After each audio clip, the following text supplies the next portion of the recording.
Good morning दोस्तों, आप कैसे हैं। उम्मीद है आप लोग अच्छे होंगे। और आप लोगों का जो आप लोग को जो है पिछला नाटक है ध्रुव स्वामी, उम्मीद करते हैं बहुत अच्छा लगा होगा। हम लोग आज एक नए नाटक हाँ, आषाढ़ का एक दिन मोहन राकेश का है जो सिलेबस में लगा हुआ है। इस नाटक को भी हम लोग आज से स्टार्ट कर रहे हैं। इस नाटक के 3 भाग हैं, इसलिए इसके 3 क्लास हम लोग रखेंगे। हर क्लास में 1 अंक को कवर किया जाएगा। तो चलिए हम लोग देखते हैं इस नाटक को स्टार्ट किया जाए। तो नाटक के जो लेखक हैं मोहन राकेश है। इसके पात्र देखते हैं। तो इस नाटक के पात्र अंबिका हैं, जो ग्राम की एक वृद्धा है। गांव की जो है एक वृद्ध स्त्री है अंबिका। मल्लिका उस स्त्री की, वृद्ध स्त्री की पुत्री है, यानी अंबिका की पुत्री मल्लिका है। कालिदास जो है वो कवि है, कवि कालिदास। दंतुल राजपुरुष है। और मातुल जो है ये भी कवि है, कवि मातुल। निक्षेप एक गांव का पुरुष है और विलोम भी गांव का ही एक पुरुष है। रंगड़ी नागरी स्त्री है, संगनी भी नागरी है।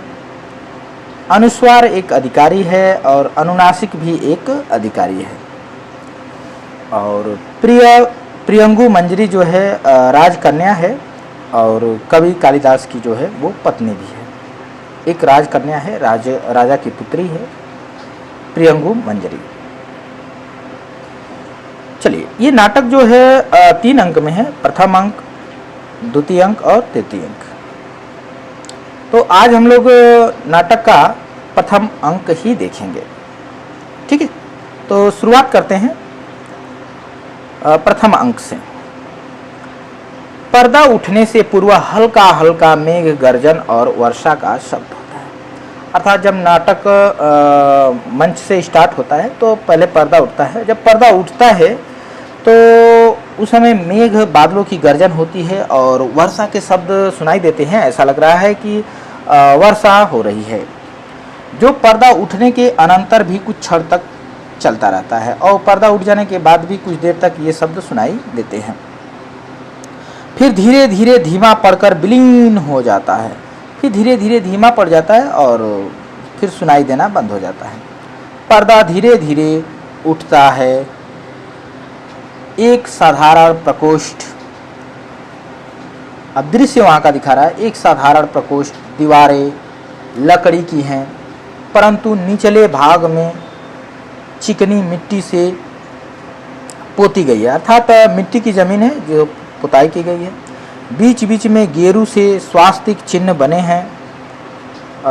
सामने का द्वार अंधेरी ढोडी में खुलता है, अंधेरे की ओर खुलता है। सामने का जो द्वार है ढोडी, उसके दोनों ओर छोटे छोटे ताक हैं, यानी कि जिस पर आप दीवार में जो ताखा होता है कुछ सामान वामान रखने के लिए, जिनमें मिट्टी के बुझे हुए दिए रखे हैं। और उन ताखे पे जो है मिट्टी के कुछ दिए हैं। बाईं ओर का द्वार दूसरे प्रकोष्ठ में जाने के लिए है और एक बाईं ओर का जो दरवाज़ा दिखाई देता है वो दूसरे रूम में जाने के लिए वो दरवाज़ा है।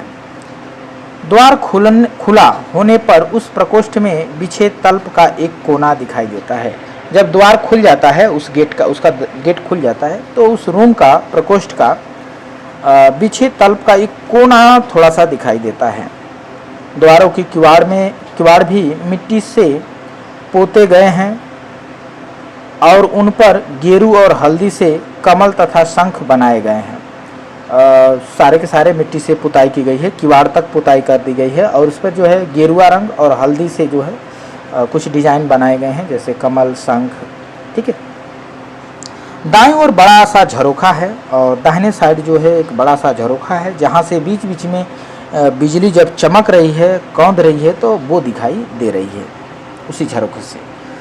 प्रकोष्ठ में एक चूल्हा है और उसी रूम में जहाँ का ये दृश्य है उसमें एक चूल्हा भी दिखाई दे रहा है और आसपास मिट्टी और कांसे के बर्तन भी सहेज कर रखे गए हैं और अगल बगल में आप देख सकते हैं कि मिट्टी के कुछ बर्तन हैं, कांसे के बर्तन हैं। दूसरी ओर झरोखे से कुछ हटकर 3-4 बड़े बड़े कुंभ रखे हैं जिन पर कालिख और काई जमी है। उन्हें कुसा से ढककर ऊपर पत्थर रख दिए गए हैं।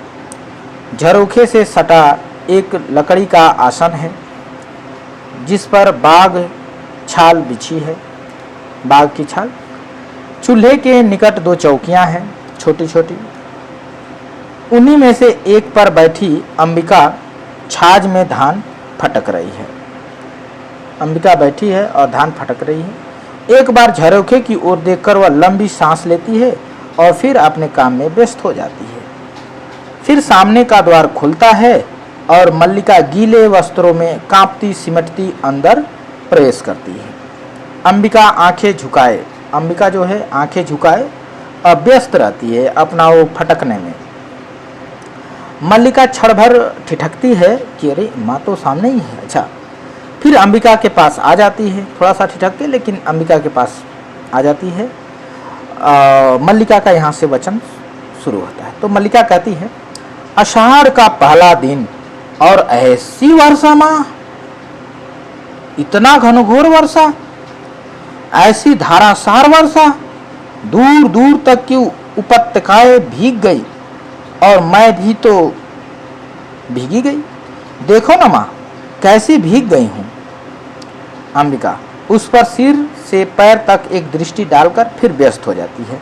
अंबिका जो है उसके ऊपर नज़र डालती है, ऊपर से लेकर नीचे, फिर अपने काम में व्यस्त हो जाती है। मल्लिका घुटनों के बल बैठकर उसके कंधे पर सिर रख देती है, सिर रख देती है। गई थी कि दक्षिण से उड़कर आती बकुल पंक्तियों को देखूंगी और देखो सब वस्त्र भिगो आई।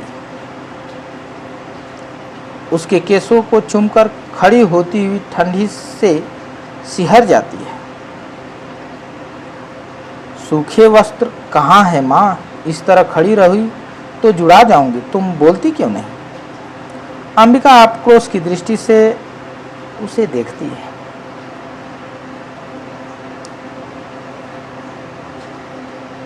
ठीक है, अंबिका फिर बोलती है, सूखे वस्त्र अंदर तल्प पर है। मल्लिका बोलती है, तुमने पहले से ही निकाल कर रख दिया है, अर्थात तुम्हें पता था मैं भीग के आऊंगी। उसके बाद अंदर को चली जाती है और जाते जाते बोलती है, तुम्हें पता था मैं भीग जाऊंगी और मैं जानती थी तुम चिंतित होगी, परंतु मां तुम तो एकदम निफिकिर हो। द्वार के पास मुड़कर अंबिका की ओर देखती है, द्वार पर पहुंच जाती है और उसके बाद वहां से मुड़कर अंबिका की ओर देखती है, यानी माता की ओर देखती है और फिर बोलती है, मुझे भीगने का तनिक खेद नहीं है। भीगती नहीं तो आज मैं वंचित रह जाती। वो करे कि माँ मुझे भीगने का तनिक भी दुख नहीं है, अगर मैं न भीगती ना तो आज मैं वंचित रह जाती। किससे? तो वो अब वहीं पे द्वार से क्या कर लेती है, टेक लगा लेती है और टेक लगा के वो फिर बोलती है, चारों ओर धुआंरे मेघ घिर आए थे, मैं जानती थी वर्षा होगी, फिर भी मैं घाटी की पगडंडी पर नीचे नीचे उतरती गई। एक बार मेरा अंशुक भी हवा ने उड़ा दिया, फिर बूंदें पड़ने लगी। उसके बाद फिर इतना बोलती है, फिर अंबिका से आंखें मिल जाती हैं और उसके बाद ताकती है तो अंबिका भी शायद ताक रही होती है, उसी ओर देख रही है। और उसके बाद फिर बोलती है मल्लिका, वस्त्र बदल लूँ फिर आकर तुम्हें बताती हूँ। वह बहुत अद्भुत अनुभव था माँ, बहुत अद्भुत। पहले वस्त्र बदल लेती हूँ तब बताती हूँ। उसके बाद वो अंदर चली जाती है। अंबिका उठकर फटके हुए धान को एक कुंभ घड़े में अपना डाल देती है और दूसरे कुंभ से नया धान निकाल लेती है और अंदर के प्रकोष्ठ से मल्लिका के शब्द सुनाई देते रहते हैं। वो उसी अंदर वाले रूम में से वो अपना बोलती रहती है, कपड़ा बदलती रहती है। बीच बीच में उसकी झलक भी दिखाई दे जाती है और बीच बीच में इधर भी आ जाया करती है, जिससे उसकी झलक दिख जाती है।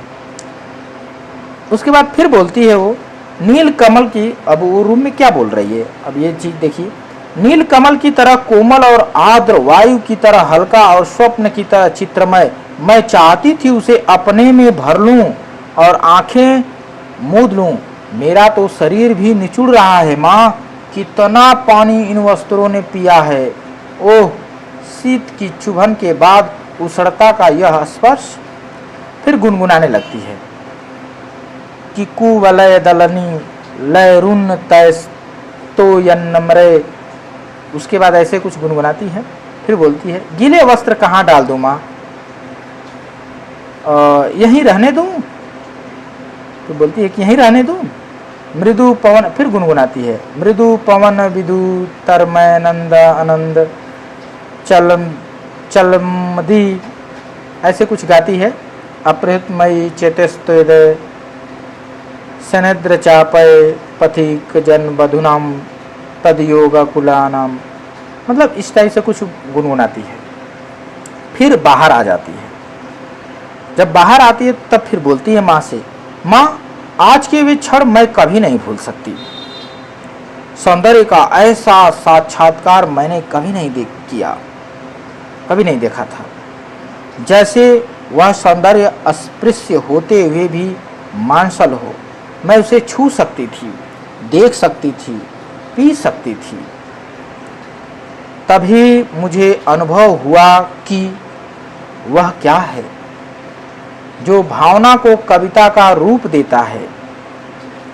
मैं जीवन में पहली बार समझ पाई कि क्यों कोई पर्वत शिखरों को सहलाती मेघमालाओं में खो जाता है, क्यों किसी को अपने तन मन की अपेक्षा आकाश में बनते मिटते चित्रों का इतना मोह रहता है। क्या बात है माँ, इस तरह चुप क्यों हो, कुछ बोल नहीं रही, तभी से मैं ही अकेले बोली जा रही हूँ। अब अंबिका बोलती है, देख रही हो मैं काम कर रही हूँ।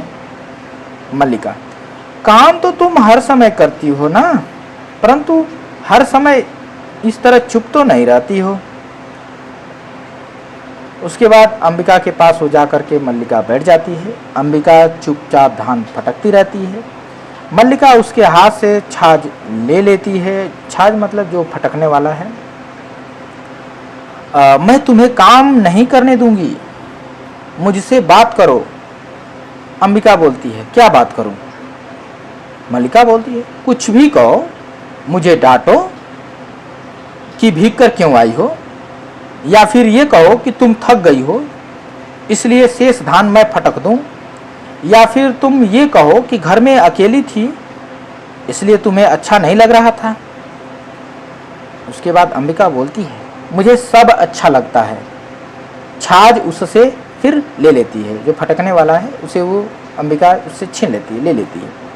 और घर में दुकेली कब होती है, और बोलती है कि मैं घर में दुकेली ही कब होती हूँ, हमेशा तो अकेली ही रहती हूँ, तुम्हारे यहाँ रहते मैं अकेली नहीं होती हूँ। मल्लिका, अर्थात तुम्हारे यहाँ रहते भी मैं अकेली ही रहती हूँ, ये चीज कहना चाह रही है अंबिका। मल्लिका कहती है, मैं तुम्हें काम नहीं करने दूंगी। उसके बाद फिर छाछ उसके हाथ से वो ले लेती है और कुंभों के पास ले जाके रख देती है, काम मत करो, मुझसे बात करो। अच्छा, मेरे घर में रहते तुम अकेली होती हो कैसे? कभी तो मेरी भर्त्सना करती हो कि मैं घर में रहकर तुम्हारे सब कामों में बाधा डालती हूँ, और कभी कहती हो कि अकेली रहती हो। पीठ के पीछे से उसके गले में बाहों डाल देती है मल्लिका। उसके बाद फिर बोलती है, मुझे बताओ तुम इतनी गंभीर क्यों हो माँ? अंबिका बोलती है, दूध औटा दिया है, शर्करा मिला लो और पी लो, जाओ। मल्लिका बोलती है, नहीं तुम पहले बताओ। तो अंबिका बोल रही है फिर, और जाकर थोड़ी देर तल्प कर विश्राम कर लो, थोड़ा जाओ, वो तल्प खाट है या बेड है जो भी है उस पर तुम विश्राम कर लो, मुझे अभी। तब तक मल्लिका बोलती है, नहीं माँ, विश्राम नहीं करना, थकी कहाँ हूँ जो विश्राम करूँ, मुझे तो अब भी अपने में बरसती बूंदों के पुलक का अनुभव हो रहा है, रोम रोम अभी तक सीज रहे हैं, तुम बताती क्यों नहीं हो?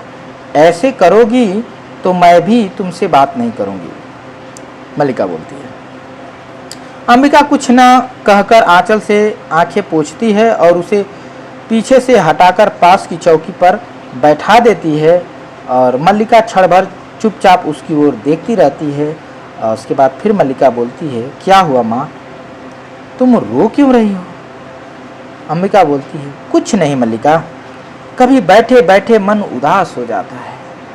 मल्लिका, बैठे बैठे मन उदास हो जाता है, परंतु बैठे बैठे रोया तो नहीं जाता। तुम्हें मेरी सौगंध है माँ, जो मुझे नहीं बताओ। दूर कुछ कोलाहल और घोड़े के टपटपों का शब्द सुनाई देता है। बाहर अंबिका उठकर झरोखे के पास चली जाती है और मल्लिका जो है क्षण भर बैठी रहती है। फिर वह भी झरोखे के से देखने लगती है। टापों का शब्द पास आकर फिर दूर चला जाता है। मल्लिका बोलती है, ये कौन लोग हैं माँ? अंबिका, संभवतः राज्य के कर्मचारी हैं। मल्लिका, ये यहाँ क्या कर रहे हैं? अंबिका, जाने क्या कर रहे हैं, कभी वर्षा में ये आकृतियां यहाँ दिखाई देती हैं। कभी कभी वर्षा हुई तो ऐसा चित्र आया है, ये लोग दिखाई इधर दिए हैं। और जब भी दिखाई देते हैं कोई ना कोई अनिष्ट होता है, और जब ये लोग दिखाई देते हैं कुछ ना कुछ घटित होता ही है। कभी युद्ध की सूचना आ जाती है तो कभी महामारी की सूचना आ जाती है। लंबी सांस लेते हुए फिर बोलती है, पिछली महामारी में जब तुम्हारे पिता की मृत्यु हुई तब भी मैंने ये आकृतियां यहाँ देखी थी, तब भी ऐसा ही था, ये लोग आ रहे थे। मल्लिका सिर से पैर तक सिहर जाती है और बोलती है, परंतु आज ये लोग यहाँ किस लिए आए हैं? अंबिका, न जाने किस लिए आए हैं।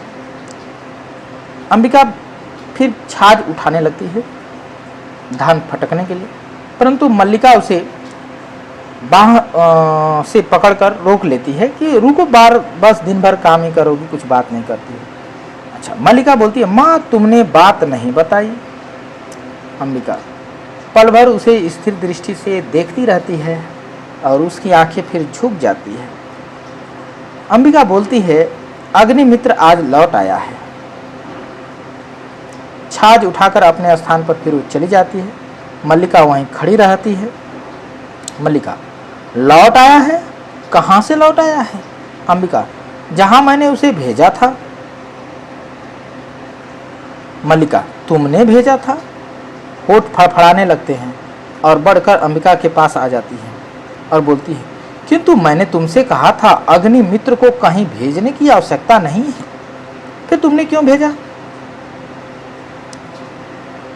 क्रमशः स्वर में और उत्तेजना आ जाती है और उसके बाद बोलती है, तुम जानती हो मैं विवाह नहीं करना चाहती, फिर उसके लिए प्रयत्न क्यों करती हो? तुम समझती हो मैं निरर्थ का प्रलाप करती हूँ। अंबिका धान को मुट्ठी में ले लेकर जैसे मसल रही है और छाछ में गिराने लगती है। अंबिका बोलती है, मैं देख रही हूँ तुम्हारी बात ही सच होने जा रही है। अग्निमित्र संदेश लाया है कि वे लोग इस संबंध के लिए प्रस्तुत नहीं हैं। कहते हैं, तब तक मल्लिका बीच में टोक देती है, क्या कहते हैं? क्या अधिकार है उन्हें कुछ भी कहने का? मल्लिका का जीवन उसकी अपनी संपत्ति है, वह उसे नष्ट करना चाहती है तो किसी को उस पर आलोचना करने का क्या अधिकार है? अंबिका बोलती है, मैं कब कहती हूँ मुझे अधिकार है? मल्लिका सिर झटककर अपनी उत्तेजना को दबाने का प्रयत्न करती है। मल्लिका बोलती है, मैं तुम्हारे अधिकार की बात नहीं कर रही। अंबिका, तुम न कहो, मैं कह रही हूँ, आज तुम्हारा जीवन तुम्हारी संपत्ति है, मेरा तुम पर कोई अधिकार नहीं है। मल्लिका पास की चौकी पर बैठकर उसके कंधे पर हाथ रख देती है और उसके बाद बोलती है, कहती है, ऐसा क्यों कहती हो? तुम मुझे समझने का प्रयत्न क्यों नहीं करती? अंबिका उसका हाथ कंधे से हटा देती है और अंबिका हटाकर फिर बोलती है, मैं जानती हूँ तुम पर आज अपना अधिकार भी नहीं है, किंतु इतना बड़ा अपवाद मुझसे नहीं सहा जा सकता। मल्लिका बाहें घुटनों पर रखकर उन पर सिर टिका लेती है और उसके बाद फिर बोलती है, मैं जानती हूँ माँ, अपवाद होता है, तुम्हारे दुख की बात भी जानती हूँ, फिर भी मुझे अपराध का अनुभव नहीं होता। मैंने भावना में एक भावना का वर्ण किया है, मैंने भावना में एक भावना का वर्ण किया है। मेरे लिए यह संबंध और सब संबंधों से बड़ा है। मैं वास्तव में अपनी भावना से प्रेम करती हूँ, जो पवित्र है, कोमल है, अनश्वर है। अंबिका के चेहरे पर रेखाएं खिंच जाती हैं और अंबिका चिंतित होती है और बोलती है, और मुझे ऐसी भावनाओं से तृष्णा होती है, पवित्र, कोमल और अनश्वर है। मल्लिका, माँ तुम मुझ पर विश्वास क्यों नहीं करती? तब हम क्या कह रही है, तुम जिसे भावना कहती हो वह केवल छलना है और आत्म प्रवंचना है। भावना में भावना का वर्ण किया है। मैं पूछती हूँ, भावना में भावना का वर्ण क्या होता है? उससे जीवन की आवश्यकताएं किस तरह पूरी होती हैं? भावना में भावना का वर्ण। वाह! मल्लिका क्षण भर छत की ओर देखती रहती है। उसके बाद बोलती है, जीवन की स्थूल आवश्यकताएं ही तो सब कुछ नहीं है माँ, उनके अतिरिक्त भी तो बहुत कुछ होता है। अंबिका फिर धान फटकने लगती है और फटकते हुए फिर बोलती है, होगा, मैं नहीं जानती। मल्लिका कुछ क्षण अंबिका की ओर देखती ही रहती है और उसके बाद कहती है कि सच तो यह है माँ कि गांव के अन्य व्यक्तियों की तरह तुम भी उन्हें संदेह और वितृष्णा की दृष्टि से देखती हो। जैसे गांव वाले देखते हैं वैसे ही अब तुम भी देखती हो। अंबिका, ग्राम के अन्य लोग उसे उतना नहीं जानते जितना मैं जानती हूँ। ये बात कौन कह रहा है? अंबिका कह रही है कि गांव के लोग उतना नहीं जानते हैं उसके बारे में जितना मैं जानती हूँ। मैं उससे घृणा करती हूँ। मल्लिका के चेहरे पर व्यथा, आवेश और विवशता की रेखाएं एक साथ खींच जाती हैं। अर्थात अंबिका कहती है उसकी माँ कि मैं उससे घृणा करती हूँ जिसको तुम भावना में वर्ण किया है। मल्लिका बोलती है, माँ, अंबिका बोलती है, अन्य लोगों को उससे क्या प्रयोजन है, परंतु मुझे है। अन्य लोगों को उससे क्या दिक्कत है? कोई समस्या नहीं, लेकिन मुझे है। उसके प्रभाव से मेरा घर नष्ट हो रहा है। ड्योढ़ी की ओर से कालिदास के शब्द सुनाई देने लगते हैं। अंबिका के माथे की रेखाएं गहरी हो जाती है। वो छाछ लिए उठ खड़ी होती है, क्षण भर ड्योढ़ी की ओर देखती रहती है, फिर अंदर को चल देती है। मल्लिका बोलती है, ठहरो माँ, तुम चल क्यों दी? अंबिका, माँ का जीवन भावना नहीं है, कर्म है, उसे घर में बहुत कुछ करना है। और यह कहकर चली जाती है। कालिदास एक हरिण शावक को बाहों में लिए पुचकारता हुआ आता है। हरिण शावक जो हिरण का बच्चा है के शरीर से लहू टपक रहा है। कालिदास लेकर उसे आता है और उसके बाद बोलता है, हम जिएंगे हरिण शावक, जिएंगे, जिएंगे ना। एक बाण से आहत होकर हम प्राण नहीं देंगे। हमारा शरीर कोमल है तो क्या हुआ, हम पीड़ा सह सकते हैं। एक बाण प्राण ले सकता है तो उंगलियों का कोमल स्पर्श प्राण भी दे सकता है। हमें नए प्राण मिल जाएंगे। हम कोमल आस्तरण पर विश्राम करेंगे। हमारे अंगों पर घृत का लेप होगा।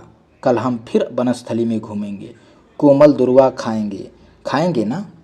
मल्लिका अपने को सहेज कर द्वार की ओर जाती है और बोलती है, यह आहत हरिण शावक, ये घायल हरिण शावक, यहाँ ऐसा कौन व्यक्ति है जिसने इसे घायल किया, आहत किया? क्या दक्षिण की तरह यहाँ भी?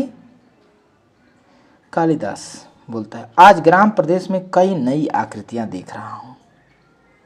आज इस गांव में कई नए चित्र दिखाई दे रहे हैं। झरोखे के पास जाकर आसन पर बैठ जाता है और बोलता है, राज्य के कुछ कर्मचारी आए हैं। हरिण शावक को वक्ष से सटाकर थपथपाने लगता है और बोलता है, हम सोएंगे। हाँ, हम थोड़ी देर सो लेंगे तो हमारी पीड़ा दूर हो जाएगी, परंतु उससे पहले हमें थोड़ा दूध पी लेना है। मल्लिका, थोड़ा दूध हो तो किसी भाजन में ले आओ। मल्लिका, माँ ने दूध औटाकर रखा है, देखती हूँ। चूल्हे के निकट रखे बर्तनों के पास जाकर देखने लगती है अभी अभी 2-3 राज्य कर्मचारी को हमने घोड़े पर जाते देखा।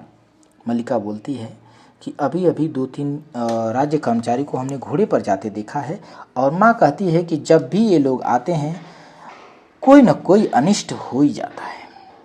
वर्षा के रोमांच के बाद, ये बताओ, इतनी वर्षा हो रही थी, कितना रोमांच का माहौल था। मुझे यह सब बहुत विचित्र लगा। दूध का बर्तन उठाकर दूध खुले बर्तनों में उड़ेलने लगती है और बोलती है, माँ आज बहुत रुष्ट है। बोलती है कि माँ आज बहुत गुस्सा में है। कालिदास हरिण साहब को बाहों में झुलाने लगता है और बोलता है, हम पहले से सुखी हैं। हमारी पीड़ा धीरे धीरे दूर हो रही है, हम स्वस्थ हो रहे हैं। न जाने इसके रुई जैसे कोमल शरीर पर उससे बाण छोड़ते बनास कैसे। यह कुलांच भरता मेरी गोद में आ गिरा। मैंने कहा, तुझे वहाँ ले चलता हूँ जहाँ तुझे अपनी माँ की सी आंखें और उसका सा ही स्नेह मिलेगा, अर्थात तुम्हारे पास। मैं इसे लेके आया। मल्लिका की ओर देखता है। मल्लिका दूध लिए पास आ जाती है। मल्लिका बोलती है, सच माँ आज बहुत रुष्ट है। माँ को अनुमान हो गया होगा कि वर्षा में मैं तुम्हारे साथ थी। मल्लिका बोलती है कि बात काटो मत, सच में माँ आज बहुत रुष्ट है। क्योंकि माँ को अनुमान हो गया, इसलिए वो मुझसे सही से बात नहीं कर रही थी। हो गया कि वर्षा के समय मैं तुम्हारे ही साथ थी, नहीं तो इस तरह भीग कर ना आती। माँ को अपवाद की बहुत चिंता रहती है। कालिदास, दूध मुझे दे दो और इसे बाहों में ले लो। दूध का भाजन उसके हाथ से ले लेता है। मल्लिका हरिण सावक को बाहों में लेकर उसका मुंह दूध के निकट ले जाती है। कालिदास भाजन को उसके ओर निकट कर देता है और बोलता है, हम दूध नहीं पिएंगे, नहीं, हम ऐसा हठ नहीं करेंगे, हम दूध अवश्य पिएंगे। बार बार वो हिरण को कहता है, जब वो दूध नहीं पीता है तो बोलता है, हम दूध नहीं पिएंगे, ऐसा हठ नहीं हम करेंगे, हम तो दूध पिएंगे, जैसे बच्चे को भुलवा रहा हो। राजपुरुष दंतुल ड्योढ़ी से आकर द्वार के पास रुक जाता है और क्षण भर वह उन्हें देखता रहता है। कालिदास हरिण का मुंह दूध से मिला देता है। ऐसे ऐसे पियो, ऐसे बोलता रहता है। दंतुल बढ़कर उनके निकट आ जाता है। दंतुल बोलता है, दूध पिलाकर इसके मांस को और कोमल कर लेना चाहते हो? कालिदास और मल्लिका चौंक कर उसे देखते हैं। मल्लिका हरिण सावक को लिए थोड़ा पीछे हट जाती है। कालिदास दूध का भाजन आसन पर रख देता है। उसके बाद बोलता है, जहाँ तक मैं जानता हूँ हम लोग परिचित नहीं हैं। तुम्हारा एक अपरिचित घर में आने का साहस कैसे हुआ? दंतुल से कहता है कालिदास। दंतुल एक बार मल्लिका की ओर देखता है, फिर कालिदास की ओर, और बोलता है, कैसी आकस्मिक बात है कि ऐसा ही प्रश्न मैं तुमसे पूछना चाहता था कि तुम इस घर में क्या कर रहे हो? अरे, जो प्रश्न मुझसे पूछ रहे हो ऐसा ही प्रश्न मैं भी पूछना चाह रहा था, और बिल्कुल वही पूछ लिए तुम भी। ये आकस्मिक आश्चर्य की बात है। हमारा कभी का परिचय नहीं, फिर भी मेरे बाण से आहत हरिण को उठा ले आने में तुम्हें संकोच नहीं हुआ? ठीक है, मेरा परिचय नहीं है, लेकिन ये जो हिरण लिए हो ये मेरा ही बाणी से लगा है और तुम इसे उठा कर ले आए हो, तुम्हें संकोच नहीं हुआ? यह तो कहो कि द्वार तक रक्त बिंदुओं की चिन्ह बने हैं, अन्यथा इन बादलों से घिरे दिन में मैं तुम्हारा अनुसरण कर पाता क्या? ये तो कहो कि ये खून की बूंदें जो भर रास्ते गिरी हुई दिखाई दे रही थी, उसी का अनुसरण करते हुए मैं यहाँ आ गया, अन्यथा इस बादलों से घिरे दिनों में तो तुमसे या इस मृग से मुलाकात हो पाती क्या? मैं यहाँ पहुँच पाता क्या?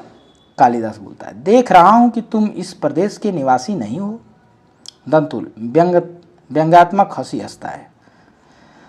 दंतुल बोलता है, मैं तुम्हारी दृष्टि की प्रशंसा करता हूँ।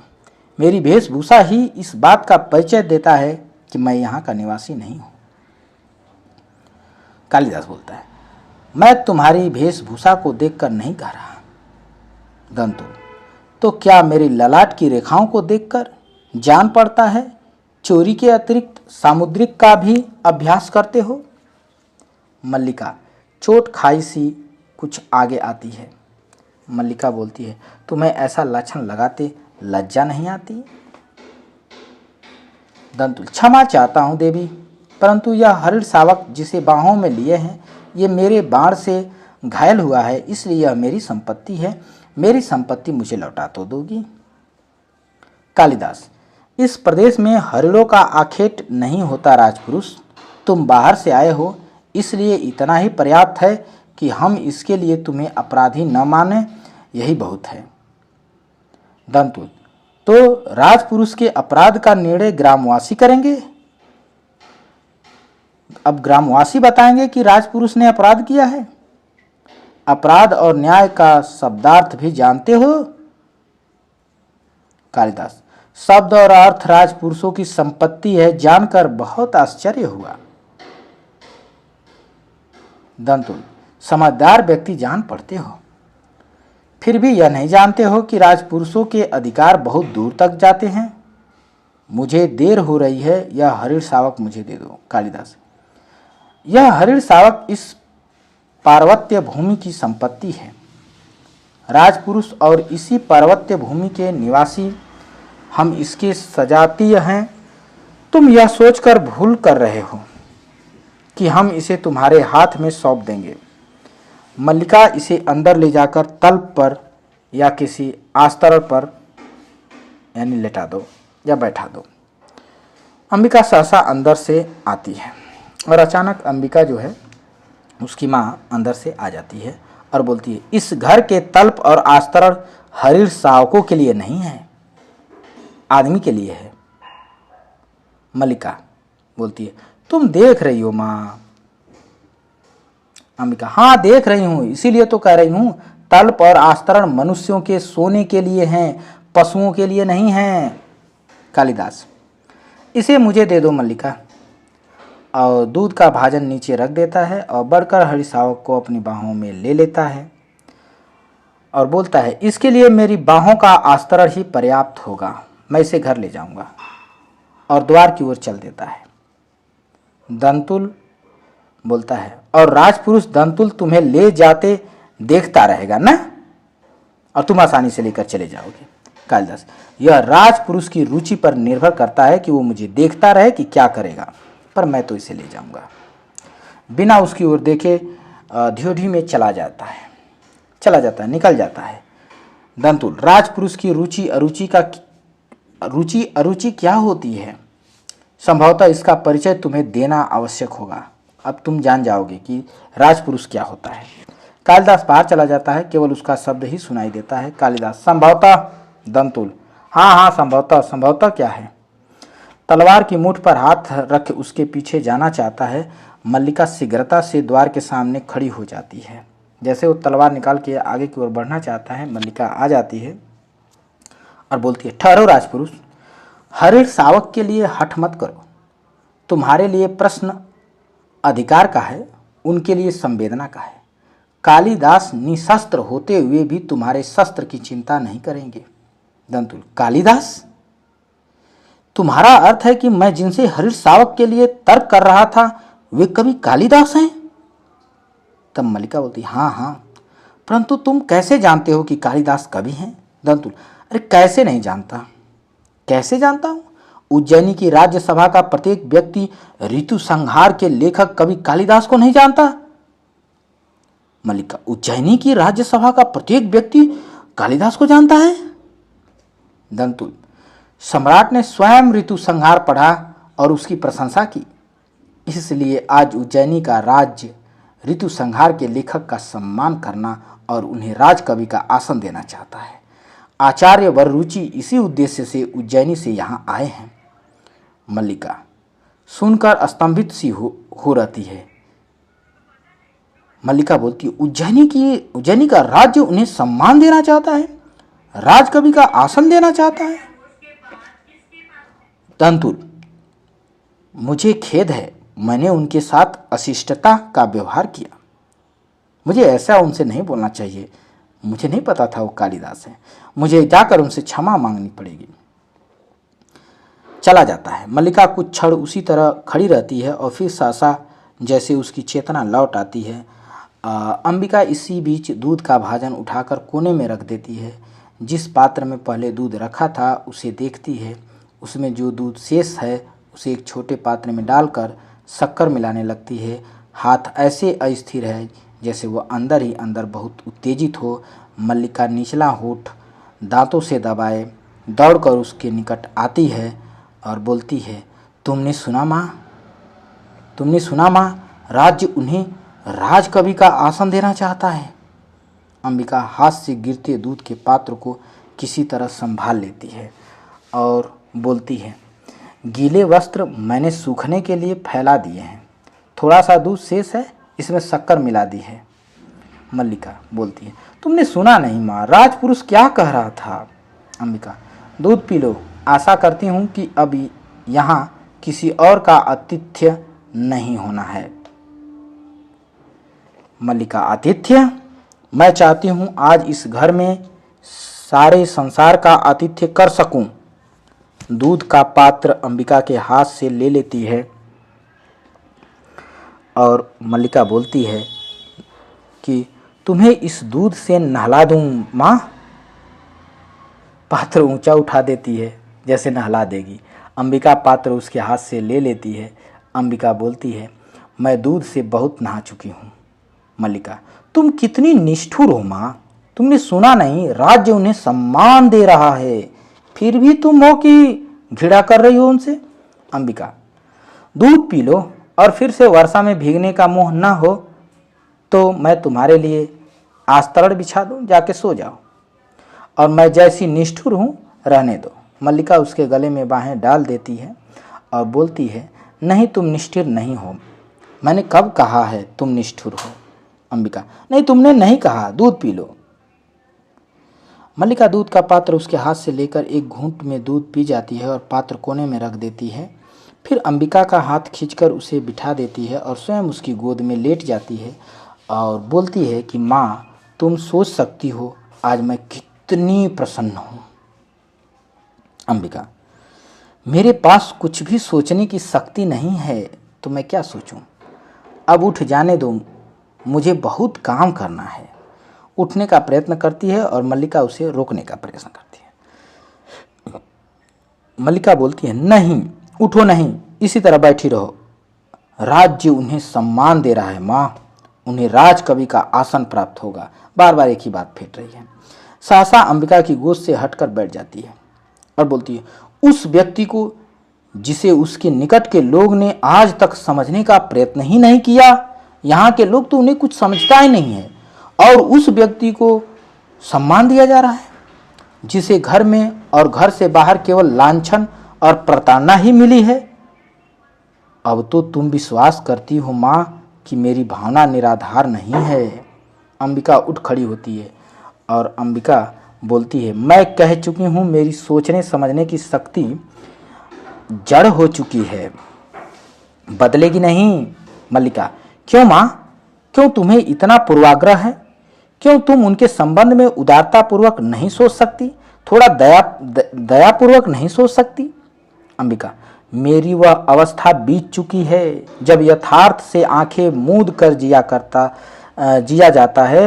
वो अवस्था मेरी बीत चुकी है। अब मैं यथार्थ की ओर आंखें खोल करके जीती हूँ, मूंद करके नहीं। अर्थात ये तुम्हारी अवस्था है, मेरी अवस्था निकल चुकी है। ठीक है। अंदर जाने लगती है। मल्लिका उठकर खड़ी हो जाती है और फिर बोलती है कि और तुम्हारी यथार्थ दृष्टि केवल दोष ही दोष देखती है माँ? उस यथार्थ दृष्टि में कुछ सच नहीं दिखाई देता? अंबिका मुड़कर पल भर उसे देखती रहती है और फिर बोलती है, जहाँ दोष है वहाँ अवश्य वह दोष ही देखती है। मल्लिका, उनमें तुम्हें क्या दोष दिखाई देता है? अंबिका, वह व्यक्ति आत्मसीमित है, संसार में अपने सिवा उसे और किसी से मोह नहीं है।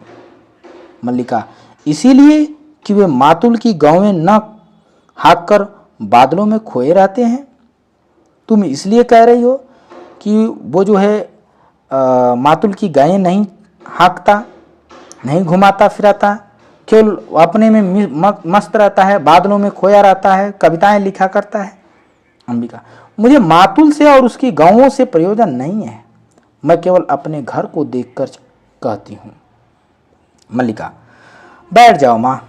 अंबिका को हाथ से पकड़कर झरोखे के पास आसन पर ले जाती है और बैठाती है। मैं तुम्हारी बात समझना चाहती हूँ। अंबिका, मैं भी चाहती हूँ तुम आज समझ लो। तुम कहती हो तुम्हारा उससे भावना का संबंध है, वह भावना क्या है? मल्लिका, मैं उसे कोई नाम नहीं देती। अंबिका के पैरों के पास बैठ जाती है। अंबिका, परंतु लोग उसे नाम देते हैं। यदि वास्तव में उसका तुमसे भावना का संबंध है तो वह क्यों तुमसे विवाह नहीं करना चाहता? मल्लिका, तुम उनके प्रति सदा अनुदार रही हो। माँ, तुम जानती हो उनका जीवन परिस्थितियों की कैसी विडंबनाओं में बीता है। मातुल के घर में उनकी क्या दशा रही है। उस साधनहीन और अभावग्रस्त जीवन में विवाह की कल्पना ही कैसे की जा सकती थी? अंबिका, और अब जबकि उसका जीवन साधनहीन और अभावग्रस्त अब तो नहीं रह गया, ऐसा लग रहा है। मल्लिका कुछ क्षण चुप रहकर अपने पैरों को देखती रहती है। किसी संबंध से बचने के लिए अभाव जितना बड़ा कारण होता है, अभाव की पूर्ति उससे बड़ा कारण बन जाती है। मल्लिका बोलती है, यह तुम्हारी नहीं विलोम की भाषा है। अच्छा, यहाँ ये संकेत कर रही है मल्लिका कि तुम्हें विलोम ने बहका दिया है। यह जो तुम बोल रही हो ये तुम्हारी भाषा नहीं है माँ, ये विलोम की भाषा वो है, वही तुम्हें चढ़ा बढ़ा दिया है। अंबिका, मैं ऐसी व्यक्ति को अच्छी तरह समझती हूँ। तुम्हारे साथ उसका इतना ही संबंध है कि तुम एक उपादान हो, उसके आश्रय से वह अपने से प्रेम कर सकता है, अपने पर गर्व कर सकता है, परंतु तुम क्या सजीव व्यक्ति नहीं हो? तुम्हारे प्रति उसका या तुम्हारा कोई कर्तव्य नहीं है? कल तुम्हारी माँ का शरीर नहीं रहेगा और घर में एक समय के भोजन की व्यवस्था भी नहीं होगी, तो जो प्रश्न तुम्हारे सामने उपस्थित होगा उसका तुम क्या उत्तर दोगी? तुम्हारी भावना उस प्रश्न का समाधान कर देगी। फिर कह दो यह मेरी नहीं विलोम की भाषा है। मल्लिका सिर झुकाए कुछ क्षण चुप बैठी रहती है, फिर अंबिका की ओर देखती है और बोलती है, माँ, आज तक का जीवन किसी तरह बीता ही है, आगे का भी बीत ही जाएगा। आज जब उसका जीवन एक नई दिशा ग्रहण कर रहा है, मैं उनके सामने अपने स्वार्थ की घोषणा नहीं करना चाहती। बाहर से मातुल के शब्द सुनाई देने लगते हैं। अर्थात मल्लिका ये कहने चाह रही है कि आज उनकी नई दिशा ग्रहण करने जा रही है, अर्थात आज उनका जीवन जो है एक नई दिशा की ओर जा रहा है। उन्हें राज्यसभा में बुलाया जा रहा है और मैं इस समय अपने स्वार्थ की घोषणा नहीं कर सकती कि तुम मुझसे शादी करो या मैं जो भी चीज़ें हैं, ठीक है। तो बाहर से मातुल के शब्द सुनाई देने लगता है और मातुल बोलता है, अंबिका, अंबिका घर में हो कि नहीं? अंबिका और मल्लिका बाहर की ओर देखती हैं। मातुल अस्त व्यस्त सा आता है। मातुल, हो घर में ही हो। मैं आज सारे ग्राम में घोषणा करने जा रहा हूं कि मेरा इस कालिदास नामधारी जीव से कोई संबंध नहीं है, कोई संबंध नहीं है। मल्लिका, क्या हुआ आर्य मातुल, क्यों संबंध नहीं है? मातुल, अब ये घी डाल दिया थोड़ा सा और आग में। मातुल, मैंने इसे पाला पोसा बड़ा किया, क्या इसी दिन के लिए कि यह इस तरह कुलद्रोही बने? मल्लिका, परंतु उन्हें तो सुना है राज्य की ओर से सम्मानित किया जा रहा है, उज्जैनी से कोई आचार्य आए हैं। मल्लिका थोड़ा भी उनके अंदर का जो कोई दोष है या कोई उन पर दोष लगाता है वो सहन नहीं कर रही है। मातुल बोलता है, यही तो कह रहा हूँ, उज्जैनी से कोई आचार्य आए हैं। मल्लिका, परंतु आप तो कह रहे हैं। मातुल, मैं ठीक कह रहा हूँ, आचार्य कल ही इसे अपने साथ उज्जैनी ले जाना चाहते हैं।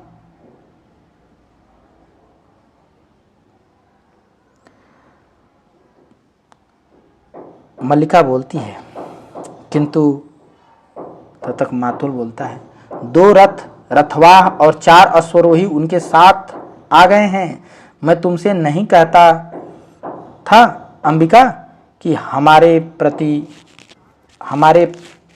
प्रपितामह कि एक दौहित्र का पुत्र गुप्त राज्य की ओर से शकों से युद्ध कर चुका है।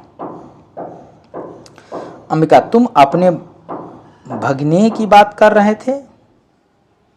मातुल, उसी की बात कर रहा हूं। अंबिका, तुम समझो कि एक तरह से राज्य की ओर से हमारे वंश का सम्मान किया जा रहा है और वे वंशावतंस कहते हैं। मुझे ये सम्मान नहीं चाहिए। मल्लिका सहसा उठकर खड़ी हो जाती है। मैं राजकीय मुद्राओं से कृत होने के लिए नहीं हूं। उत्तेजना में एक कोने से दूसरे कोने तक टहलने लगता है। मल्लिका कुछ क्षण विस्मित सी खड़ी रहती है और फिर बोलती है, वे राजकीय सम्मान को स्वीकार नहीं करना चाहते हैं? मातुल, मेरी समझ में नहीं आता कि इसमें क्रय विक्रय की क्या बात है। सम्मान मिलता है, ग्रहण करो। नहीं, कविता का मूल्य ही क्या है? मातुल कहता है कि अगर सम्मान मिल रहा है तो उसे स्वीकार करो। वो स्वीकार ही नहीं कर रहा है। अगर नहीं स्वीकार करोगे, नहीं ग्रहण करोगे तो फिर कविता का मूल्य ही क्या रह जाएगा? मल्लिका, कविता का कुछ मूल्य है आर्य मातुल, तभी तो सम्मान का भी मूल्य है। मैं समझती हूं कि उनके हृदय में यह सम्मान कहाँ चुभता है। अंबिका कुछ सोचती सी अपने अंशु को उंगलियों में मसलने लगती है। अंबिका, मैं तुम्हें विश्वास दिलाती हूँ कि वह उज्जैनी अवश्य जाएगा। ये बात अंबिका कहती है।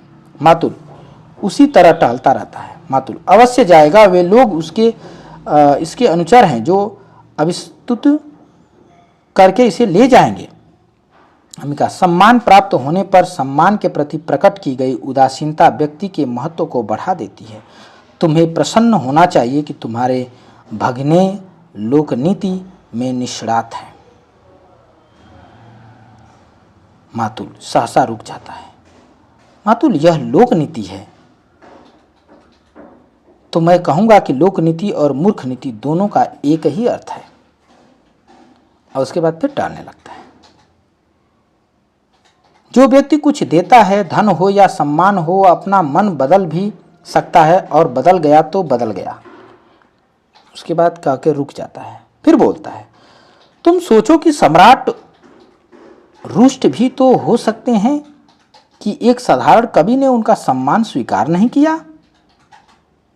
सम्राट गुस्सा भी तो हो सकते हैं कि तुच्छ साधारण कवि इतना बड़ा सम्मान मेरा स्वीकार नहीं किया, ठुकरा दिया। निक्षेप बाहर से आता है। निक्षेप बोलता है, मातुल आप अभी तक यहाँ हैं और आचार्य आपकी प्रतीक्षा कर रहे हैं। मातुल, और तुम यहाँ क्या कर रहे हो?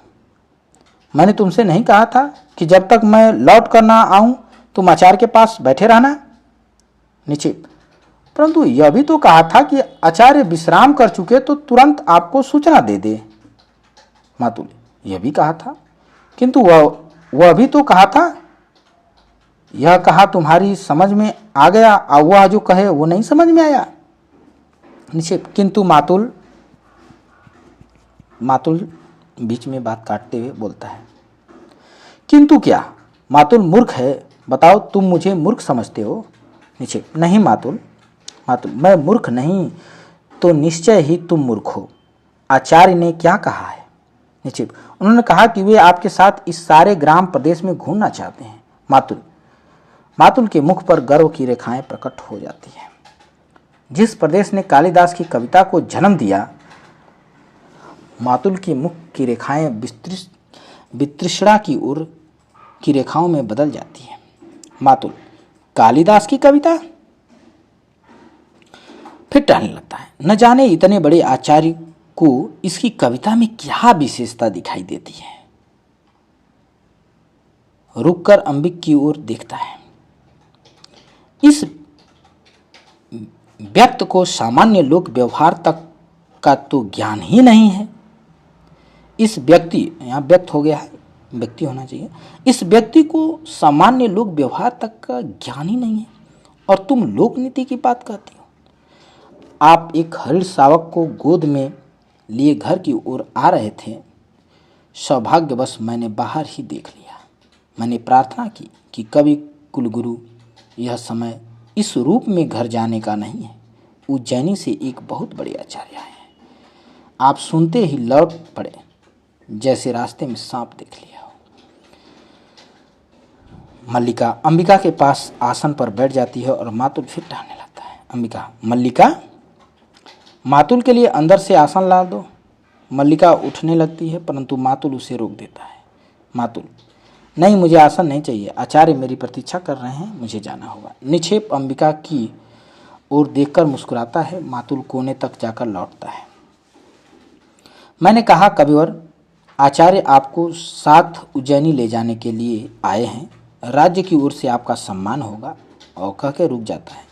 फिर बोलता है, सुनकर रुककर जलते अंगारे की सी दृष्टि से मुझे देखा। मैं राजकीय मुद्राओं से कृत्य होने के लिए नहीं हूँ, ऐसा कहा उसने। जैसे राजकीय मुद्राएं आपके विरह में घुली जा रही हों और चल दिए। मेरे लिए धर्म संकट खड़ा हो गया कि अनुनय करता हुआ आपके पीछे पीछे जाऊं या अभ्यागतों को देखूं। अब इस निक्षेप से आचार्य के पास बैठने को कहकर आया था और यह धुरीहीन चक्र की तरह मेरे पीछे पीछे चलाया। अर्थात मातुल जो है कालिदास को सूचना देने गए कि आचार्य आए हैं तुम्हें ले जाने के लिए, लेकिन वो जाना नहीं चाह रहा है। उनकी बातों को काट देता है कालिदास कवि। अब आगे देखिए, निक्षेप कहता है, किंतु मातुल मैं तो समाचार देने आया था कि। तब तक मातुल जो है बीच में ही उसे रोक कर बोलता है, और मैं समाचार देने के लिए तुमसे धन्यवाद कहता हूँ। बहुत अच्छा किया, अभ्यागत वहाँ बैठे हैं और आप समाचार देने यहाँ चले आए, वहाँ पर कोई है नहीं। अब इतना कीजिए कि वे कविकुल शिरोमणि जहाँ भी हों उन्हें ढूंढ कर ले आइए। तो मातुल कहता है, अब वो जो कविकुल शिरोमणि यानी कालिदास को कह रहा है कि वो जहाँ भी उनको ढूंढ कर लाइए। तुम जो राज्य से आए हुए आचार्य हैं उनको अकेले छोड़ के आ गए हो मुझे ढूंढने के लिए, तो मैं तो जा रहा हूँ, अब उनको वहाँ देखूँगा, तुम थोड़ा कवि कालिदास को ढूंढ लाओ। बाहर की ओर चल देता है। मेरा कर्तव्य कहता है जैसा भी हो उसे आचार्य के सामने प्रस्तुत करूं, और मन कहता है कि उसे जहां भी देखूं वहीं चोटी से पकड़कर। उसके बाद वो चुप हो जाता है, चला जाता है। निक्षेप मातुल का तीसरा नेत्र हर समय खुला रहता है। निक्षेप बोलता है कि मातुल का तीसरा नेत्र हमेशा गुस्से में रहते हैं। मल्लिका, परंतु कालिदास इस समय है कहाँ? मल्लिका बोलती है। निक्षेप बोलता है, कालिदास इस समय जगदम्बा के मंदिर में होगा। मल्लिका, आपने उन्हें देखा है? निक्षेप, देखा है। मल्लिका, परंतु आपने मातुल से नहीं कहा? निक्षेप, मैं नहीं चाहता था कि मातुल इस समय वहाँ जाए। क्यों? मल्लिका पूछती है, क्यों? क्या आप भी नहीं चाहते कि कालिदास को सम्मान मिले? निक्षेप कहता है, नहीं, मैं चाहता हूँ कि कालिदास उज्जैनी अवश्य जाएं, इसलिए मैंने मातुल का इस समय उनके पास जाना उचित नहीं समझा। मातुल को अपने मुंह के शब्द सुनने में ऐसा रस प्राप्त होता है कि वे बोलते ही जाते हैं और परिस्थिति को समझना नहीं चाहते हैं। अर्थात कुछ कालिदास से उल्टा पुल्टा भी बोल सकते हैं। कालिदास हट कर रहे हैं कि जब तक उज्जैनी से आए अतिथि लौट नहीं जाएंगे तब तक वो जगदम्बा के मंदिर में ही रहेंगे, घर नहीं जाएंगे। अंबिका, कैसे बिछड़ता है? नीचे बिछड़ता? अंबिका, बिछड़ता ही तो है। नीचे बोलता है, इसमें बिछड़ता क्या है अंबिका? अंबिका तीखी दृष्टि से निक्षेप की ओर देखती है। अब बोलती है, राज्य कवि का सम्मान करना चाहता है, कवि सम्मान के प्रति उदासीन जगदम्बा के मंदिर में साधना निरत है। राज्य के प्रतिनिधि मंदिर में आकर कवि की अभ्यर्थना करते हैं।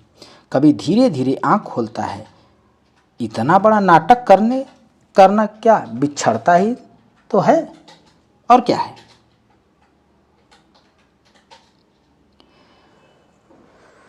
निक्षेप, कालिदास नाटक नहीं कर रहे हैं अंबिका।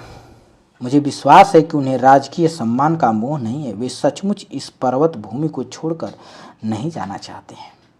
अंबिका अपने स्थान से उठकर उस ओर जाती है जिधर बर्तन आदि सब रखे हुए हैं और बोलती है, नहीं चाहता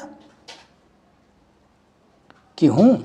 एक थाली लाकर कुंभ से उसमें चावल निकालने लगती है। नीचे बोलता है, मातुल का या किसी का भी आग्रह उनका हठ नहीं छुड़ा सकता। मल्लिका को अर्थपूर्ण दृष्टि से देखता है। मल्लिका की आंखें झुक जाती है, अर्थात ऐसा वो फील करता है कि उसे कोई नहीं समझा सकता। अगर उसे समझा सकता है तो मल्लिका ही समझा सकती है। केवल एक व्यक्ति है जिसके अनुरोध से संभव है वह हट छोड़ दे। नीचे बोलता है कि केवल एक ही व्यक्ति है जिसके अनुरोध पर संभव है कि वो ये अपनी जिद छोड़ दे। अंबिका निक्षेप की अर्थपूर्ण दृष्टि को और फिर मल्लिका को देखती है, यानी अंबिका भी समझ जाती है। अंबिका बोलती है, हमारे घर में किसी को उसके हट छोड़ाने या न छोड़ाने से कोई प्रयोजन नहीं है। थाली लिए चूल्हे के निकट चली जाती है और उन दोनों की ओर पीठ किए अपने को व्यस्त रखने का प्रयत्न करती है। निक्षेप कालिदास अपनी भावुकता में भूल रहे हैं कि इस अवसर पर तिरस्कार करके वे बहुत कुछ खो बैठेंगे। योग्यता का चौथाई कवित्व का निर्माण करती है, शेष पूर्ति प्रतिष्ठा द्वारा होती है। कालिदास को राजधानी अवश्य जाना चाहिए, निक्षेप कहता है। अंबिका व्यस्त रहने का प्रयत्न कर रही है, कोशिश कर रही है कि मैं अपने काम में व्यस्त रहूं, लेकिन व्यस्त नहीं हो पा रही है। अंबिका बोलती है, तो उसमें बाधा क्या है, जाता क्यों नहीं, जाए। निक्षेप, मैंने अनुभव किया है कि उनके हठ के मूल में कहीं गहरी कटुता की रेखा है। मल्लिका, मैं जानती हूं वह रेखा कहां है। कुछ समय पहले एक राजपुरुष से उनका सामना हो चुका है। निक्षेप, उस कटुता को केवल तुम ही दूर कर सकती हो। निक्षेप बोलता है, मल्लिका, अवसर किसी की प्रतीक्षा नहीं करता। कालिदास यहाँ से नहीं जाते हैं तो राज्य को कोई हानि तो नहीं होगी, राजकवि का आसन रिक्त नहीं रहेगा, कोई न कोई तो वहाँ राजकवि बन ही जाएगा। परंतु कालिदास जो आज है जीवन भर वही रहेंगे, एक स्थानीय कवि बनकर। जो लोग आज ऋतु संहार की प्रशंसा कर रहे हैं वे भी कुछ दिनों में उन्हें भूल जाएंगे।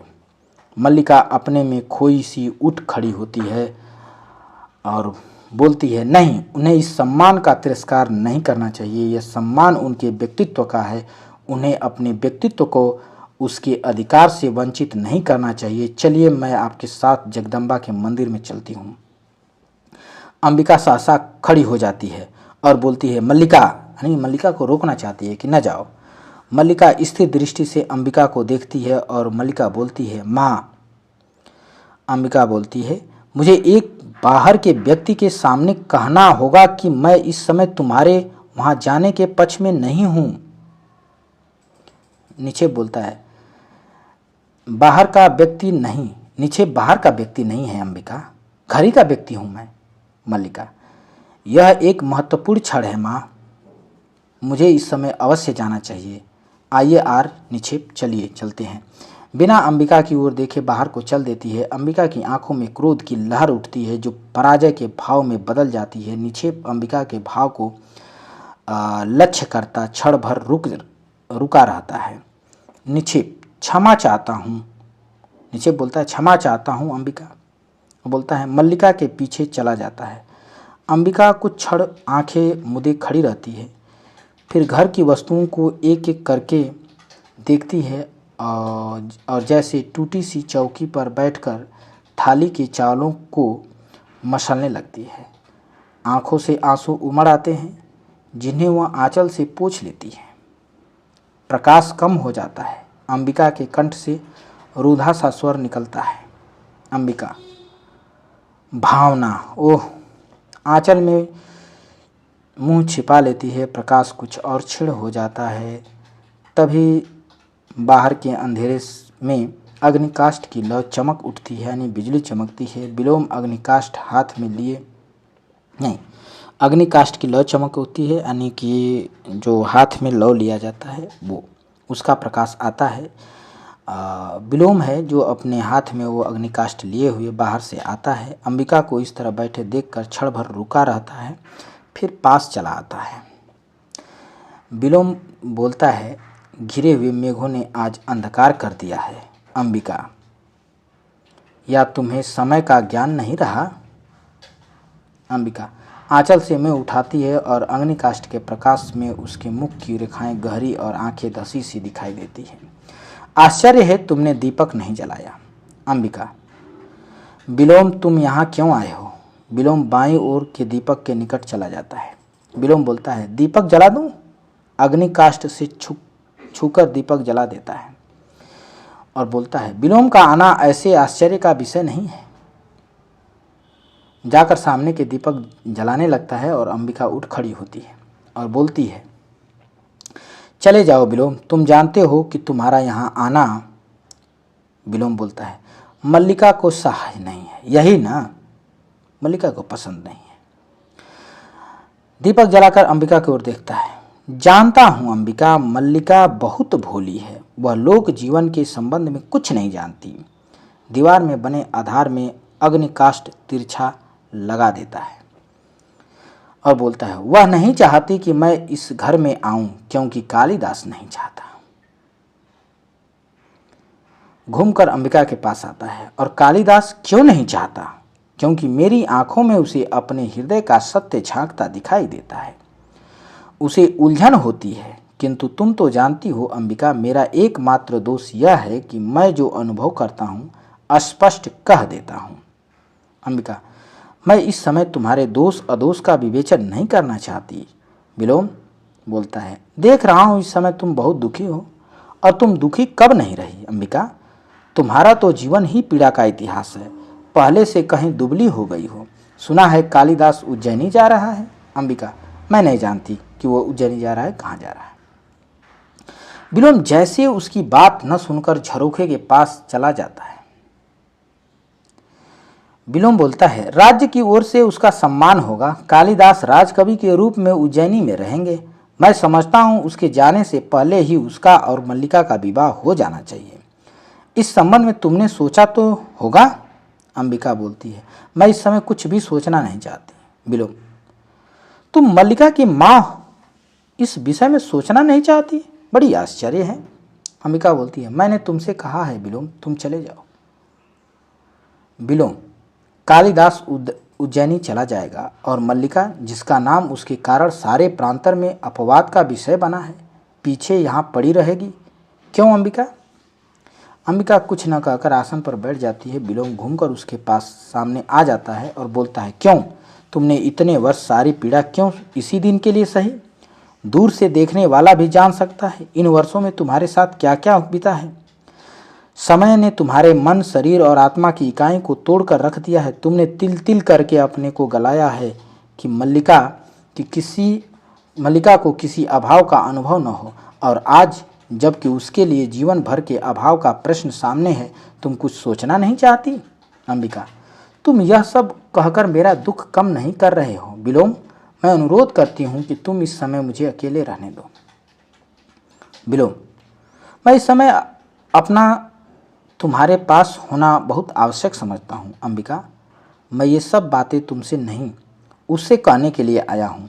आशा कर रहा हूँ कि वह मल्लिका के साथ अभी यहाँ आएगा। मैंने मल्लिका को जगदम्बा के मंदिर की ओर जाते देखा है। मैं यहीं उसकी प्रतीक्षा करना चाहता हूँ। और बाहर की ओर कालिदास और उसके पीछे मल्लिका दोनों जो है आते हैं।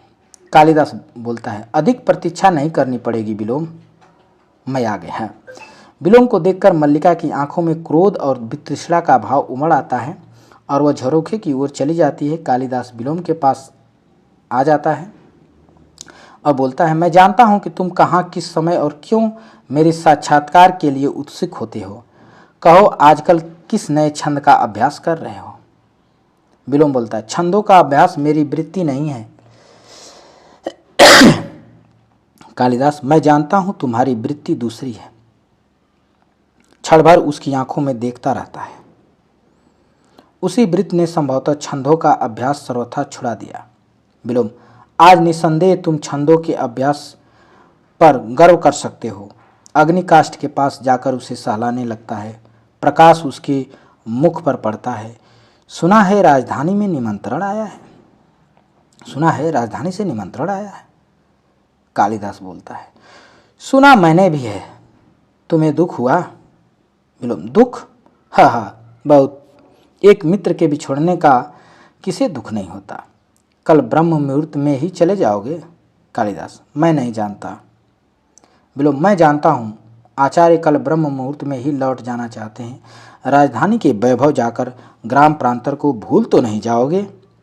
एक दृष्टि मल्लिका पर डालता है, फिर कालिदास की ओर देखता है, फिर बोलता है, सुना है वहां जाकर व्यक्ति बहुत व्यस्त हो जाता है। वहां के जीवन में कई तरह के आकर्षण हैं, रंगशालाएं हैं, मदिरालय हैं और तरह तरह की विलास भूमियां हैं। मल्लिका के भाव में बहुत कठोरता आ जाती है। मल्लिका बोलती है, आर्य विलोम, यह समय और स्थान इन बातों के लिए नहीं है। मैं इस समय आपको यहाँ देखने की आशा नहीं कर रही थी। विलोम, मैं जानता हूँ तुम इस समय मुझे यहाँ देखकर प्रसन्न नहीं हो, परंतु मैं अंबिका से मिलने आया था। बहुत दिनों से भेंट नहीं हुई थी। यह कोई ऐसी अप्रत्याशित बात नहीं है। कालिदास, विलोम का कुछ भी करना अप्रत्याशित नहीं है। हाँ, कई कुछ न करना अप्रत्याशित हो सकता है। विलोम बोलता है, यह प्रस्ताव में प्रसन्नता का विषय है कालिदास कि हम दोनों एक दूसरे को इतनी अच्छी तरह समझते हैं। निसंदेह मेरे स्वभाव में ऐसा कुछ नहीं है जो तुमसे छिपा हो। क्षण भर कालिदास की आंखों में देखता रहता है और बोलता है, विलोम क्या है? एक असफल कालिदास। और कालिदास क्या है? एक सफल विलोम है। हम कहीं एक दूसरे के बहुत निकट पड़ते हैं। अग्निकाष्ठ के पास हटकर कालिदास के निकट आ जाता है और कालिदास बोलता है, निसंदेह सभी विपरीत एक दूसरे के बहुत निकट पड़ते हैं। विलोम, अच्छा है, तुम इस सत्य को स्वीकार करते हो। मैं उस निकटता के अधिकार से तुमसे एक प्रश्न पूछ सकता हूँ? संभव है फिर कभी तुमसे बात करने का अवसर ही प्राप्त न हो। एक दिन का व्यवधान तुम्हें हमसे बहुत दूर कर देगा ना? कालिदास, वर्षों का व्यवधान भी विपरीत से दूर नहीं करता। मैं तुम्हारा प्रश्न सुनने के लिए उत्सुक हूँ। विलोम बहुत पास आकर उसके कंधे पर हाथ रख देता है और बोलता है, मैं जानना चाहता हूँ कि तुम अभी तक वही कालिदास हो ना? अर्थपूर्ण दृष्टि से अंबिका की ओर देख लेता है और देख लेता है। फिर कालिदास बोलता है, मैं तुम्हारा अभिप्राय नहीं समझ सका। उसका हाथ अपने कंधे से हटा देता है। विलोम, मेरा अभिप्राय है कि तुम अभी तक वही व्यक्ति हो ना जो कल तक थे। मल्लिका झरोखे के पास से उधर को बढ़ाती है।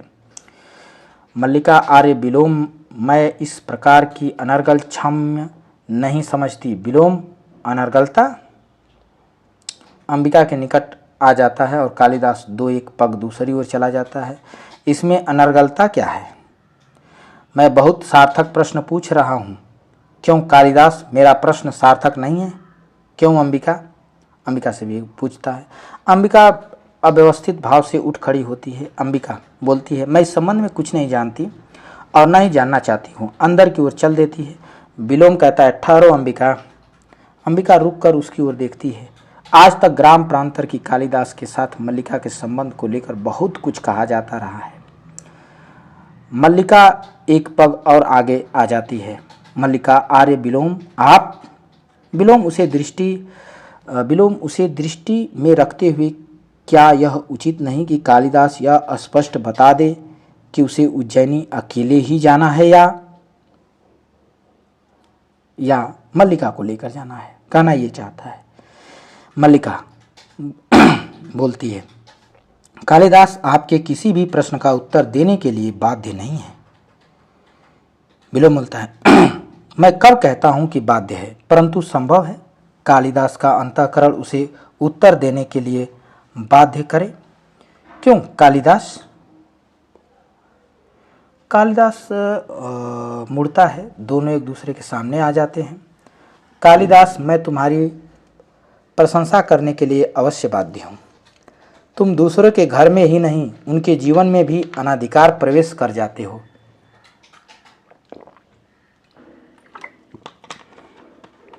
विलोम बोलता है, अनाधिकार प्रवेश? मैं? क्यों अंबिका, तुम्हें कालिदास की यह बात कहाँ तक संगत प्रतीत होती है कि मैं विलोम दूसरे के जीवन में अनाधिकार प्रवेश कर जाता हूँ? अंबिका बोलती है, मैं कह चुकी हूँ, मुझे इस संबंध में कुछ नहीं कहना, और अंदर चली जाती है। विलोम बोलता है, बस चल ही दी? अच्छा कालिदास, तुम ही बताओ, तुम्हें अपनी यह बात कहाँ तक संगत प्रतीत होती है? मैंने किसके जीवन में अनधिकार प्रवेश किया है? चलो ग्राम प्रांतर में चलकर किसी से भी पूछ लो। विदग्ध दृष्टि से उसे देखता है, फिर अग्निकाष्ठ के पास जाकर उसे आधार से हाथ में ले लेता है।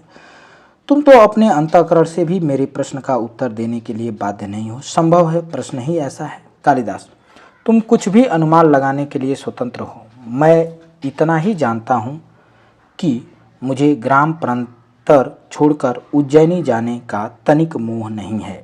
विलोम उन्मुख कालिदास के मुख के निकट ले आता है और विलोम बोलता है, निसंदेह तुम्हें ऐसा मोह क्यों होगा? साधारण व्यक्ति का हो सकता है, तुम्हें क्यों होगा? परंतु मैं केवल इतना जानना चाहता था कि यदि ऐसा हो, क्षण भर के लिए स्वीकार कर लिया जाए कि तुम जाने का निश्चय कर लो, तो उस स्थिति में क्या यह उचित नहीं कि? उसके बाद मल्लिका उसके और कालिदास के बीच में आ जाती है। अग्निकाष्ठ का प्रकाश उसके मुंह पर पड़ने लगता है। मल्लिका बोलती है, आर्य विलोम, आप अपनी सीमा से आगे जाकर बात कर रहे हैं। मैं बच्ची नहीं हूँ, अपना भला बुरा सब समझती हूँ। आप संभवतः यह अनुभव नहीं कर रहे हैं कि आप यहाँ इस समय एक अनचाहे अतिथि के रूप में उपस्थित हैं। विलोम, यह अनुभव करने की मैंने आवश्यकता नहीं समझी। तुम मुझसे घृणा करती हो, मैं जानता हूँ, परंतु मैं तुमसे घृणा नहीं करता। मेरे यहाँ होने के लिए इतना ही पर्याप्त है। अग्निकाष्ठ का प्रकाश फिर कालिदास के चेहरे पर डालता है और एक बात कालिदास से भी करना चाहता है। अर्थपूर्ण दृष्टि से कालिदास की ओर देखकर फिर मल्लिका की ओर देखता है और बोलता है, तुम कालिदास के बहुत निकट हो, परंतु मैं कालिदास को तुमसे अधिक जानता हूँ। पुनः एक एक करके दोनों की ओर देखता है, फिर बाहर की ओर चल देता है। बाहर के दरवाजे के पास से मुड़कर फिर कालिदास की ओर देखता है। तुम्हारी यात्रा शुभ हो कालिदास, तुम जानते हो विलोम तुम्हारा ही शुभ चिंतक है। कालिदास बोलता है, यह मुझसे अधिक कौन जान सकता है? विलोम के कंठ से तिरस्कारपूर्ण स्वर निकलता है और वह मल्लिका की ओर देखता है। विलोम अनचाहा अतिथि संभवतः फिर भी कभी आ पहुँचे, तब के लिए भी क्षमा चाहते हुए कहता है चला जाता है। डंग के साथ मुस्कुराता चला जाता है। कालिदास क्षण भर मल्लिका की ओर देखता रहता है, फिर झरोखे के पास चला जाता है। मल्लिका फिर उदास हो गए। मल्लिका बोलती है, फिर उदास हो गए। कालिदास झरोखे से बाहर देखता रहता है। देखो, तुम मुझे वचन दे चुके हो। कालिदास लौटकर उसके पास आ जाता है और कालिदास बोलता है, फिर एक बार सोचो मल्लिका, प्रश्न सम्मान और राज्याश्रय स्वीकार करने का ही नहीं है, उससे कहीं बड़ा एक प्रश्न मेरे सामने है मल्लिका, और वह प्रश्न मैं हूँ ना? यही ना? उसे बाहों से पकड़कर आसन पर बिठा देती है। यहाँ बैठो, तुम मुझे जानते हो ना? कालिदास उसकी ओर देखता रहता है। तुम समझते हो कि तुम इस अवसर को ठुकराकर यहाँ रह जाओगे तो मुझे सुख होगा। उमड़ते आंसुओं को दबाने के लिए आंखें झपकती और ऊपर की ओर देखने लगती हैं।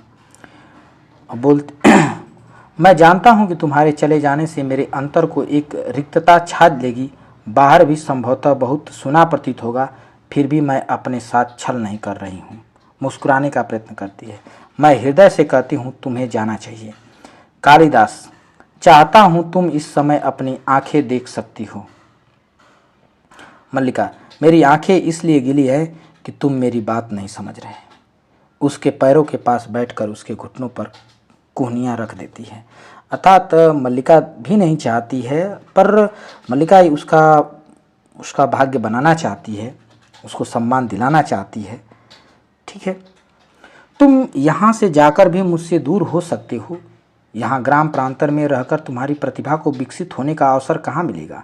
यहाँ लोग तुम्हें समझ नहीं पाते। वे सामान्य की कसौटी पर तुम्हारी परीक्षा करना चाहते हैं। कोहनियों पर थोड़ी भी रख लेती है और बोलती है, विश्वास करते हो ना कि तुम्हें जानती हूँ कि कोई भी रेखा तुम्हें घेर ले तुम घिर जाओगे।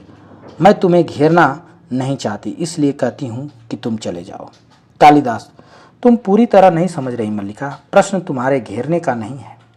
मल्लिका शब्दों की चुभन अनुभव करके भी अपनी मुद्रा स्वाभाविक बनाए रखने का प्रयत्न करती है।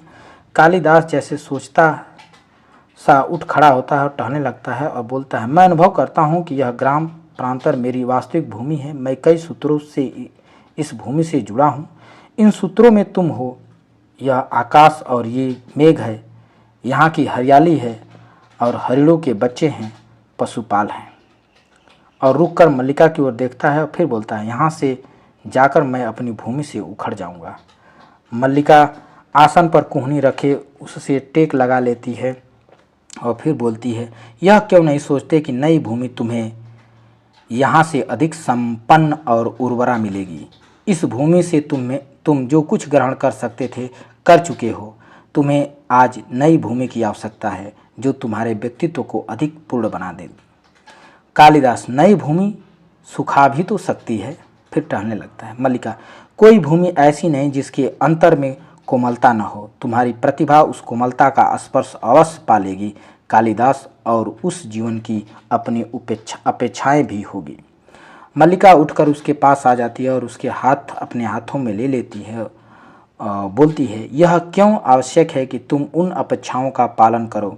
तुम दूसरों के लिए नई अपेक्षाओं की सृष्टि कर सकते हो। कालिदास बोलता है, फिर भी कई आशंकाएं उठती हैं मुझे, हृदय में उत्साह का अनुभव नहीं होता। मल्लिका बोलती है, मेरी ओर देखो। कालिदास कुछ क्षण उसकी आंखों में देखता रहता है। अब भी उत्साह का अनुभव नहीं होता? विश्वास करो, तुम यहाँ से जाकर भी यहाँ से अलग नहीं होगे। यहाँ की वायु, यहाँ के मेघ और यहाँ के हरिण, इन सब को तुम साथ ले जाओगे और मैं भी तुमसे दूर नहीं होऊंगी। जब भी तुम्हारे निकट होना चाहूँगी, पर्वत शिखर पर चली जाऊंगी और उड़कर आते मेघों में घिर जाया करूँगी। बिजली कौंधती है और मेघ गर्जन सुनाई देता है। कालिदास उसके हाथ पकड़े रहता है। मल्लिका पल के झपकाकर अपने आंसू सुखाती है। लगता है फिर वर्षा होगी। यूं भी बहुत अंधेरा हो गया है। आचार्य प्रतीक्षा कर रहे होंगे। कालिदास कहता है, मुझे जाने के लिए कह रही हो? मल्लिका बोलती, हाँ, देखना, मैं तुम्हारे पीछे प्रसन्न रहूंगी, बहुत घूमूंगी और हर संध्या को जगदम्बा के मंदिर में सूर्यास्त देखने जाया करूंगी। मल्लिका अपने को भुलवा रही है। कालिदास कहता है, इसका अर्थ है तुमसे विदा लूं, यही ना? मल्लिका, नहीं, विदा तुम्हें नहीं दूंगी। जा रहे हो इसलिए केवल प्रार्थना करूंगी कि तुम्हारा पथ प्रशस्त हो। उसका हाथ छोड़ देती है और कहती है, जाओ। कालिदास पल भर आंखें मूंदे रहता है और फिर झटके से चला जाता है। मल्लिका हाथों में मुंह छिपाए आसन पर बैठ जाती है। तीव्र मेघ गर्जन सुनाई देता है और साथ वर्षा का शब्द सुनाई देने लगता है। मल्लिका अपने को रोकने का प्रयत्न करती हुई भी सिसक उठती है। अंबिका अंदर से आकर उसके सिर पर हाथ रखती है और उसका मुंह ऊपर उठाती है। अंबिका बोलती है कि मल्लिका आसन से उठ खड़ी होती है और झरोखे के पास जाकर उससे सिर टिका लेती है। अंबिका बोलती, तुम स्वस्थ नहीं हो मल्लिका, चलो अंदर चलकर विश्राम कर लो। मल्लिका अपनी सिसकियां दबाने का प्रयत्न करती हुई उसी तरह खड़ी रहती है। मल्लिका, मुझे यहीं रहने दो माँ, मैं अस्वस्थ नहीं हूँ। देखो, मैं चारों ओर कितने गहरे मेघ घिरे हैं। कल ये मेघ उज्जैनी की ओर उड़ जाएंगे। पुनः हाथों में मुंह छिपाकर सिसक उठती है। अंबिका पास जाकर उसे अपने से सटा लेती है। अंबिका बोलती है, रो नहीं मल्लिका। मल्लिका बोलती है, मैं रो नहीं रही हूँ माँ, मेरी आंखों से जो बरस रहा है यह दुख नहीं है, यह सुख है माँ, सुख। अंबिका के वक्ष में मुंह छिपा लेती है। पुनः मेघ गर्जन सुनाई देता है और वर्षा का शब्द ऊंचा हो जाता है। अब ये प्रथम अंक हम लोगों का समाप्त हुआ। इस नाटक का दूसरा अंक हम लोग दूसरे वीडियो में कवर करेंगे। फिलहाल के लिए इतना ही। आप सभी लोगों को बहुत बहुत बधाई वीडियो के अंत तक बने रहने के लिए। धन्यवाद।